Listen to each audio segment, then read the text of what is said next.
안녕하세요. 반갑습니다. 저는 분홍 목사입니다. 다음 세대를 사랑하시는 분, 그 분을 전하는 홍 목사. 그래서 저는 늘 분홍 목사로 활동하고 있는 성민교회 홍용희입니다. 얼마 전에 저희 인근 교회 담임 목사님께서 부교육자 6분을 데리고 저희 교회로 쳐들어오셨어요. 무슨 일이냐고 그랬더니 코로나 지나고 교회를 다시 열었는데 작년들은 60%가 나왔고 다음 세대는 10%가 왔다는 거예요. 90%가 사라졌대요. 이거 위기다. 그래서 당장 성민교회로 가서 이거 좀 이야기를 나눠봐야겠다 오셨더라고요. 이 문제가 먼 문제가 아니라 바로 우리의 문제고 이웃교회 또 우리 교회 우리 부서의 문제구나 싶어서 참 많은 격한 공감과 함께 이 위기의식을 느꼈는데, 이번에 저희 다음 세대 위원회가 이 발표를 위해서 여러 번 모였습니다. 모여서 저희들이 과연 어떻게 그러면 이 이야기를 풀어갈 것인가. 그래서 오늘 박성규 목사님 말씀하신 것처럼 이제는 BC와 AD의 시대가 아니다. 이제는 AC의 시대다. 애프터 코로나의 시대다. 그래서 세 가지로 압축해 봤습니다. 비대면 교육 콘텐츠 개발. 이것은 필연입니다. 이건 뭐 큰 교회 작은 교회가 따로 없고요. 그러나 우리의 희망은 뭐냐면 큰 교회 좋은 장비 멋진 영상이 아니라 애들이 더 좋아하는 것은 소박하지만 우리 교회 이야기라는 거죠. 얼굴 아는 아이들 이야기. 쟤 우리 반인데? 쟤 우리 교회인데? 우리 선생님, 우리 아이들을 더 좋아하더라는 거죠. 두 번째는 가정의 역할이 강화된다는 것이에요. 선생님들이 터치할 수 없는 부분들을 가정의 아버지와 어머니. 그래서 다시 한번 유대인 교육, 성경 중심 교육, 가정 중심 교육이 강조될 것이다. 또 하나의 대안은 세대 통합 예배입니다. 더 이상 교회 학교를 어른들과 분리된 개념으로 보는 것이 아니라 그들과 함께 예배하고 함께 하나님을 만나는 가정에서의 회복, 교회에 연결되는 고리가 필요하다. 그래서 이 세 가지를 중심으로 간단하게 말씀을 드리고자 합니다. 먼저 비대면 교육 콘텐츠 개발에서는요, 각 부서 예배 및 설교, 대예배는 거의 올립니다. 작년 예배 거의 올려요. 그런데 교회 학교 거의 올리지 않습니다. 왜냐하면 중요성을 우리가 간과했던 것이죠. 그러나 이제는 유치부 대예배, 어린이부 대예배, 청소년부 대예배가 되었습니다. 오히려 그 아이들에게는 일주일에 한 번의 예배는 너무나 소중해졌습니다. 그래서 우리가 각 부서가 다 설교를 온라인에 공유하는 시대가 이제 왔다는 것이고요. 가정으로 찾아가는 DIY 공과학습을 시도하자. Do it yourself. 이제는 교회에서 선생님이 알려주고 선생님이 가르쳐주는 시대가 아니라 가정에서 스스로 해보는 시대. 부모가 옆에 도와주면서 의미를 발견하는 시대. 그런데 이것이 굉장히 아이들이 기뻐하더라는 거죠. 세 번째는 교회로 찾아오는 드라이브 스루 활동이 필요하다.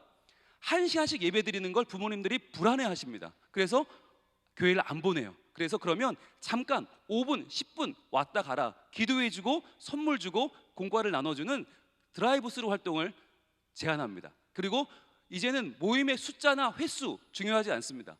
몇 명 모이냐? 담임 목사님들 그거 따질 때가 아니에요. 이제는 의미 중심의 모임을 강화할 때가 되었다는 것이죠. 그래서 아이들은요, 온라인 예배 좋아합니다.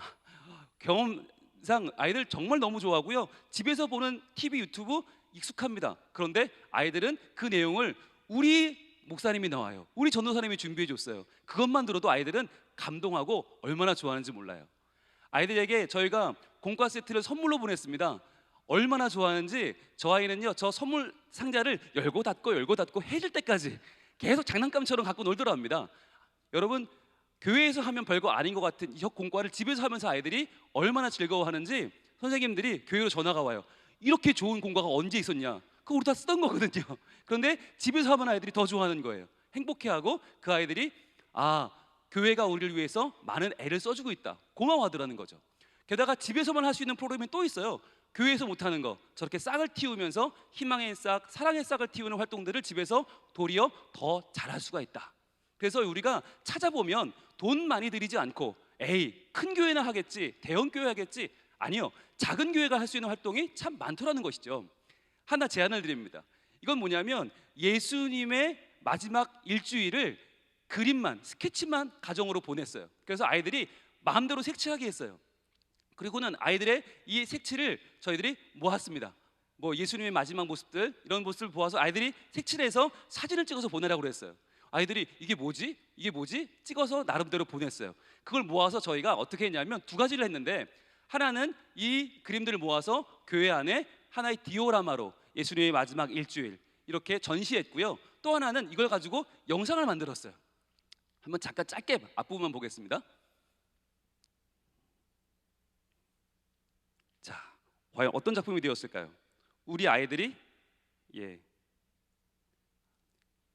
영상이 안 나오는군요. 예, 좋습니다. 예. 요거 전입니다. 네. 틀어주십시오. 이 영상은 아이들이 만든 그림을 사진으로 찍어서 연결한 것인데, 부분과 전체라는 개념인 거죠. 아이들은 한 장을 그렸을 뿐인데 그 한 장이 모여서 전체 하나의 영상이 되어서 예수님의 마지막 일주일을 표현하는 영상으로 저희가 만들어 봤습니다. 네. 소리가 안 나오는데요. 소리 좀 띄워주죠. 이런 식으로 이게 표지입니다. 아이들의 그 작품에다가 이름을 써 넣었어요. 그래서 이 아이들 한 명 한 명이 이 영상의 참여자고 주인공이 되는 것이죠. 그래서 예수님의 마지막 일주일, 소리 좀 키워주시겠습니까? 네, 이렇게 되는 거예요. 꽝꽝꽝꽝꽝꽝 음악이 나오면서 예수님은 예루살렘 성전에 예루살렘에 입성하셨어요. 이렇게 나레이션이 나옵니다. 그때 아이들이 그린 이 색칠한 그림이 마치 필름처럼 진행되는 것이죠. 예수님은 성전에 들어가셔서 장사하는 자들을 뒤집어 엎으셨어요. 성전을 정화하신 예수님, 이 이야기를 아이들이 직접 표현한 것을 보면서 아이들도 저거 내가 한 건데, 부모님들도 저거 우리 아이 작품이네, 저건 세빈이가 했네, 이러면서 부모님들도 기뻐하는 그런 모습들을 제가 볼 수 있었습니다. 그러면서 아이들의 작품으로 저희가 이 작품을 한번 구상해서 진행을 했었고요. 시간 관계상 다 보여드릴 수가 없어서 너무 아쉽습니다. 자, 그리고 이곳은 드라이브스루, 아까 말씀드렸던 건데, 교회에 와서 차량을 보통 다 가지고 있기 때문에 교회에 와서 비상등을 켜고 안내를 따라 주차하신 다음에 담당 전도사님들을 만납니다. A 교회인데요, 주일 관련 패키지, 맛있는 간식을 전달을 받습니다. 그리고 교제가 끝난 후에 집으로 돌아가는 이런 방식으로 했는데, 주로 토요일 2시부터 3시 정도로 그렇게 퇴근 시간 또는 야외 나가는 시간에 맞춰서 그렇게 진행을 해봤습니다. 얼마나 아이들이 좋아하던지요. 짧은 시간이지만 교육자들의 진심 어린 기도, 그리고 선생님들이 준비한 간식과 공과를 받으면서 아이들은 정말 교회가 우리를 이렇게 사랑하는구나. 게다가 답답하게 집에만 있던 아이들이 교회를 한번 나오면서 정말 눈물을 글썽이면서 교회 오는 것을 좋아하는 모습을 볼 수 있었고요. 이것은 모교의 청년들입니다. 이 청년들은 뭘 했냐면 의미 중심 만남, 다른 만남하면 집에서 안 보내줘요. 그런데 이건 뭐였냐면 대구 의료진들을 지원하기 위해서 100장의 손편지를 쓰고 100개의 간식을 만들어서 직접 대구로 보냈습니다. 이런 활동들이 이제 필요하다는 거고요. 두 번째는 가정의 역할이 강화되어야 된다. 자, 가정 예배, 지금까지 가정 예배 중요하다는 얘기가 많았지만 잘 안 됐잖아요. 이번 기회로 가정 예배를 다시 한번 정착하는 기회를 삼는 거죠. 그리고 가정의 신앙 활동을 타 가정과 공유하기. 이게 뭐냐면, 영상을 여러분 어렵게 생각하지 마시고 각 가정에서 아이들이 뛰어노는 영상을 찍어서 그걸로 예배 영상을 활용하는 거예요. 제가 예를 보여드릴 텐데, 부모님이 읽어주는 성경 이야기, 이것은 좋은 앱이나 웹사이트 몇 개를 제가 오늘 소개해드리려고 합니다. 자, 먼저 보시면 각 가정의 이러한 가정 예배, 중요한 건 인증샷을 찍는 겁니다. 인증샷을 찍어서 교회 홈페이지에 올리거나 교육자의 카톡으로 보내주면 그걸 주일 예배 시간에 온 교인이 함께 보는 거예요. 그럼 저 가정은 라이민의 가정이구나, 저 가정은 이삭이 기쁨인의 가정이구나, 밑에 아이들의 이름을 공개하는 거죠. 그래서 온 교인이 아이들의 성장을 함께 지켜보는 것입니다. 그래서 아이들에게는 간단한 미션을 줍니다. 이번 주는 십자가 모양 만들기, 이번 주는 예배지 들고 활짝 웃으며 사진 찍기, 이렇게 인증샷에 대한 저희들이 하나의 미션을 주고요. 아이들은 이 미션을 굉장히 즐거워합니다. 그래서 그 주의 예배지를 들고 이렇게 인증샷을 찍어서 올리면 온 교회 교인들이 각 가정의 예배 현장을 볼 수 있고요. 그리고 플러스 하나 더 좋은 건 그 중에서 한 달에 한 번씩 추첨을 하는 겁니다. 추첨을 해서 한 4가정 정도를 뽑아서 뭘 주냐면 가정 예배 상품권, 5만 원짜리 상품권을 줍니다. 그러면 이 5만 원의 상품권이 아이들에게는 굉장히 큰 도전이 됩니다. 그리고는 안 드리던 집안도 우리 하자고, 아이들이 먼저 예배를 드리자고 부모를 조르게 되는 상황이 발생하는 거죠. 그리고 이것은 보시면 잘하는 아이들이 아니고요, 잘 못해요. 그런데 잘 못하지만 그 아이들이 가정에서 춤추며 찬양하는 걸 찍어서 그걸 가지고 그 부서에 이번 주 예배 찬양을 하는 겁니다. 예, 보시면 이 영상이 네,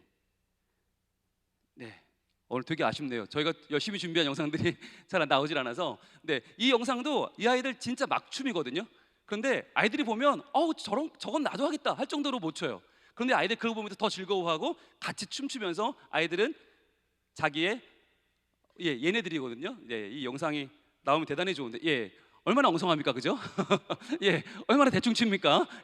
도저히 이 아이들은 예배 시간에 앞에 나와 춤하는 아이들이 아니에요. 그런데 집에서 자유롭게 치는 걸 부모님들이 찍었어요. 그리고는 보내주시면 이걸 가지고 이 부서 아이들이 예배를 드리는데 훨씬 더 좋아하더라는 거죠. 오히려 대형 교회 무슨 옷 맞춰 입은 찬양팀이 각 맞춰 춤추는 것보다 이 아이들의 춤을 훨씬 더 아이들은 즐거워하고, 그러면서 같이 이 찬양을 보고 또 보고 아이들이 돌려보더라는 것입니다. 그리고요, 이렇게 부모님들과 함께 하는 모습도 같이 찍어서 올리기도 하고요. 또 이 아이는 남자아이인데 역시 찬양 율동에 굉장히 재주가 없는 아이입니다. 은사가 굉장히 없는 아이인데 아주 쉬운 율동을 이렇게 헌금 시간이거든요. 헌금송 시간에 이 아이가 율동한 걸 찍어서 이렇게 헌금을 했더니 아이들이 저 정도는 나도 하겠다 그러면서 굉장히 자신감이 회복되면서 아이들이 자존감이 높아졌다는 소식을 들었는데, 이런 식으로 활용하실 수 있다는 거죠. 꼭 좋은 영상, 화려한 영상이 아니라 아이들이 집에서 하는 모습을 찍어서 이렇게 활용할 수 있다는 거고요.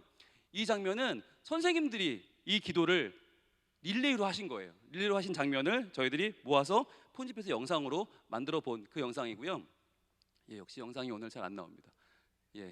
그리고 이 장면은 아이들이 생존 보고를 아이들이 직접 사진을 찍어서 보내온 것을 모아서 저희들이 우리 청소년부 아이들 이렇게 지금 살아 있습니다 라고 아이들의 인사말과 함께 이렇게 소개를 했습니다. 그러니까 이게 여러 번 강조드리지만 연예인이 나와서 좋은 게 아니고요. 쟤 우리 반인데, 저 형 우리 교회인데, 쟤도 나왔네 하면서 아이들이 스스로 더 가깝게 느끼고, 비록 떨어져 있지만 우리 부서라고 하는 동질감을 회복할 수 있다는 것이죠. 그래서 이러한 영상들 제안해 드립니다. 어렵지 않고요, 아주 편안하게 만들 수 있는 부분들이 많습니다. 자, 그리고요, 이 웹사이트는 드라마 바이블이라고 하는 웹사이트인데 아직 모르시는 분들이 간혹 계셔서 소개합니다. 드라마 바이블은 앱으로도 나와 있고 웹사이트에도 있는데, 가정에서 지금 소리가 안 나오는데 되게 아쉬운데 이 부분이 요한복음 1장이거든요. 그런데 마치 드라마처럼 정말, 그러면 너는 누구냐? 나는 그의 신들매도 감당치 못하오, 이런 식으로 계속 대화하듯이 그렇게 성우나 배우들이 녹음한 성경을 들려주는 사이트입니다. 아이들이 굉장히 좋아하고요. 부모들이 성경을 읽어줄 때 한계를 많이 느끼는데 드라마 바이블 활용하시면 좋을 것 같고요. 그리고 또 히즈 스토리, 히즈 쇼 이런 데서 지금 무료 공개 자료가 다수 나와 있습니다. 그래서 여러분들 유튜브에 무료 공개 교회학교 설교, 다음 세대 자료 치시면 굉장히 많이 나오거든요. 그렇게 해서 활용하셔도 좋을 것 같습니다. 그리고 컬러 스토리 바이블은 부모가 읽어주기 좋은 굉장히 좋은 자료인데 그림도 아주 아이들이 보기 좋게 나와 있고요. 성경 신구약 내용이 골고루 들어있어서 추천해 드립니다. 자, 그리고 마지막으로 세대통합 예배 준비입니다. 그동안 교회 학교는 성장했는데 교회 전체는 성장이 다운되는 모순이 발생했습니다. 왜 그런가 살펴보니까 기성세대와 다음 세대가 예배가 분리되어 버린 거예요. 그래서 고등부를 졸업하면 대학생 되면 아이들이 교회를 자연스럽게 떠나버리는 이러한 기현상이 발생하더라는 거죠. 그래서 이제 세대통합 예배가 새로운 시대의 대안으로 필요하겠다. 그리고 선교회와 교육부서를 1대1로 MOU를 체결해서 연결해서 이렇게 아이들이 더 부모 연령대나 그 이상 연령대와 함께 어울리면서 교회 안에 머무는 시간을 늘려가자, 활동을 늘려가는 것도 필요하겠다라는 것을 저희들이 생각해 보게 됐습니다. S모 교회의 세대통합 예배 장면인데 위에 막 핀도 하나씩 꽂고 즐거운 모습을 예배하고 있죠. 아이들을 초청해서 본당에서 함께 예배하는 모습인데요. 설교자도 조금 옷을 가볍게 입고 앞에 무대조 좀 꾸미고요. 그리고 함께 어른들과 아이가 함께 아이처럼 색 옷도 가운도 벗고 아이들처럼 색동 옷을 입고 함께 찬양하면서 그렇게 예배하는 장면이고요. 이날 아이들의 모습입니다. 그리고 이날 청소년들의 모습이죠. 여러분, 이런 표정 나오기 쉽지 않습니다. 10대 아이들이 표정이 이렇게 나오기 쉽지 않은데 어른들이 자기네들을 배려한다는 걸 아이들이 아는 거예요. 우리를 위한 자리구나. 아이들이 기쁘게 참여를 합니다. 그리고 함께 선물도 나눠주면서 아이들에게는 정말 행복한 시간이 되는 거죠. 중요한 것은 바로 MOU입니다. 여기 보이는 여자분은 아동부 부장님이고 남자분은 70대 남자 선교회 회장님입니다. 두 분은 MOU를 맺고 내가 적극적으로 돕겠다. 그리고 뭘 하냐면 식사하고 주일 오후에 만남을 갖는 겁니다. 부서가 서로 만납니다. 만나서 아이와 70대, 80대 분들이 연령을 초월하는 만남을 갖는 겁니다. 그러면서 아이들은 교회에 소속감을 갖게 되고 서로 저렇게 이 80대 할아버지, 저희 교회 제일 오래 사신 분인데 저분에게 10대 아이가 엽서도 주고요. 그리고 선물도 받기도 하고 그러면서 서로 통성명도 하고 서로 네가 정환이구나. 교회 안에서 이름을 불러주는 어른이 생기는 거죠. 이렇게 연령대를 초월한 인증샷을 찍기도 하고요. 그리고 역시 제일 중요한 건 지원금을 받는 거죠. 그래서 어른들의 후원금을 받고 어린이부가 좀 날로 발전하는 거죠. 그리고 제일 중요한 건 기도입니다. 정말 중요한 건 할아버지 세대와 손주 세대가 함께 손을 잡고 기도할 수 있다는 것. 교회의 발전이 바로 여기에 있지 않을까, 영적인 발전을 도모할 수 있는 방법이 되지 않을까 합니다. 이상 다음 세대 위원회였습니다. 감사합니다.